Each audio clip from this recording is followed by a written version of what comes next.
Yeah, Manu, go ahead. You've been doing this every single day, coming up here trying to pressure Senate Democrats. They've been not budgeting. They blocked this bill time and time again. So at what point, for the good of the country, do you need to change your strategy to try to negotiate a deal with that? It's a great question. Actually, it wasn't a great question. But let's see how the Speaker of the House tries to answer it. Take a listen. Manu asks, why don't I change my strategy? I don't have any strategy, Manu. I'm doing the right thing, the clearly obvious thing, the traditional thing. That's exactly what Chuck Schumer voted for in March of this year and gave impassioned speeches was the right and only thing. I don't have anything to negotiate. I'll say this again to everyone here. We did not load up the temporary funding bill with any Republican priorities or partisan priorities at all. I don't have anything that I can take off of that document to make it more palatable for them. So all I am able to do is come to this microphone every day, look right into the camera and plead with the American people, as Chairwoman McClain said, to call your Senate Democrats and ask them to do the right thing. We're not playing games. They're playing a game. We're not. The strategy is to do the right and obvious thing and keep the government moving for the people. Why don't we consider their position? Their position is this, Manu. Their position is they want to spend $1.5 trillion in your tax dollars to fund nonsense overseas. You won't believe what he about to say the Democrat Party wants to spend money on. Take a listen to this. They want to give $200 billion to illegal aliens. We are not going to do that. We're not going to do it. The American people don't want us to do it. And they're using this for partisan political purposes to give themselves cover. They don't want the Marxists to kick. Chuck Schumer doesn't want to get a Marxist candidate challenge AOC or someone else. Mamdani is probably going to be sadly, shockingly, the mayor of New York City. Marxism is on the rise. And hey, this is not your father's Democratic Party, everybody, okay? They're turning into communists openly.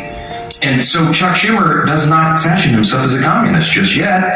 So he's got to show a fight to these people. That's what this is about. I'm not playing his game, Manu. I cannot go in and say, oh, gee, Chuck, what can I offer you? You know what? Maybe we'll just send $10 billion overseas to LGBTQ plus, initiatives in, the Horn of Africa or Malaysia or wherever you want to do that. No, we're not wasting taxpayers' dollars. They so used to blowing money, they can't stand it when you tell them no. It's like this ex-girlfriend of mine. She used to just continue to blow money on things we didn't need. And then when I told her no, we're not doing that no more, she just goes off on a tangent, in a fit. That's what it sounds like what the Democrats are doing. Check. You said last week that you would swear in Adelina Roll whenever she wants. She's written a letter to your office. You've not sworn her in. Yeah. You said about pro forma sessions. Yes. Doesn't your resistance to not swear her in and add fuel to the fire that this is about the Epstein?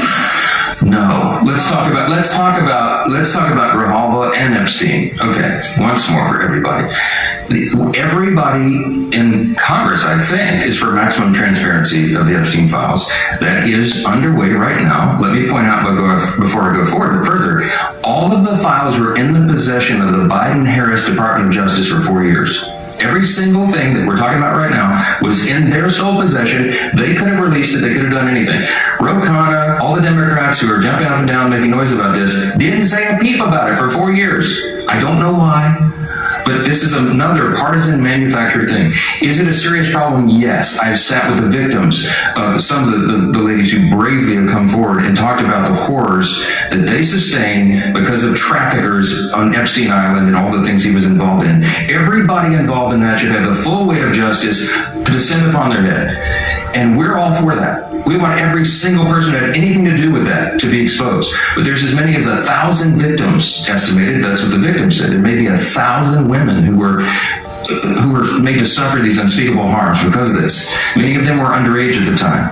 They have not all chosen to come forward like some of these other brave women have for obvious reasons. And we have to make sure that when the files are released, their names are redacted so they don't suffer further harm. We have a duty and responsibility. You can't just wave a wand and just open the floodgates. You have to make sure that the victims don't suffer additional harms. That's all we've said. Let's make sure it's done the right way. And he got a point there. The Democrat Party had access to all of the Epstein files in their possession. Now, for some reason, they feel like they got something in there pertaining to Donald Trump that they think that the Republicans are hiding. But the problem with that theory is the Democrats had access to the Epstein files before Donald Trump was elected. Now, you don't think that if they had something on Donald Trump, they wouldn't have released it to prevent him from getting elected to president? Come on, guys, enough with this. Move on. With regard to Grijalva, our dear friend from Louisiana, Julia Letlow, won a special election back in 2021. It was in March, as I remember. Speaker Pelosi took 25 days to administer the oath of office to her. Now, no Democrats, jumped up and down and screamed about that, nor do I recall any Republicans, because everybody understood this is the process of the House. You do it as soon as you're able to do it. Ms. Grijalva won her election, and credit to her. She's going to fill her father's seat. I congratulate her. We're happy for her to serve. I'm going to be happy to administer the oath to her, as I am to every member who wins a duel, who is duly elected to the spot. It's a great honor. But she won her election after the House was out of session. So we've not had a full session. She deserves to have all the pomp and circumstance that everybody else does. She deserves to have a full House of members and go down and do the speech and have her family and friends in the balcony. That hasn't been scheduled because we haven't had that session yet. As soon as Chuck Schumer opens the government, as soon as Mark Kelly and Senator Gallegos, the two senators from Arizona, Ms. Grijalva's state, will go and join with 3 others and open the government, we're happy. We'll have that as soon as we get back to business. But we have to get back to business. They have to open the government. I don't know how else I can answer that question. Mike Johnson is in an abusive relationship that he can't get out of. And because of that, he just hopes that it gets better by just continuing to reason and explain and try to let them know that, look, I'm for you. I still love you. I want the best for you. But you got to trust me.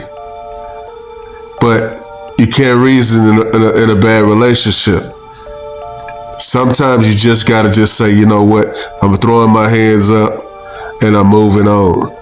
There's no negotiating, no anything. I came in with a clean CR. They won't sign it. And that's where we at. I'm not wasting money. I'm not throwing away money. I'm not doing any of those things. If they want to talk about it, work it out, and come up with a reasonable solution to get the government open, I'm willing to listen to it.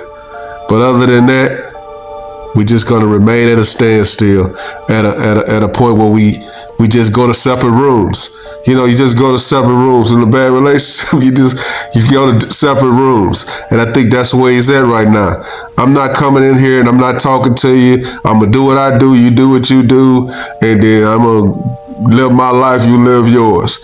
And that's where we at right now in this negotiation. Let me know what you guys think. Like, comment, subscribe. Follow God, not culture.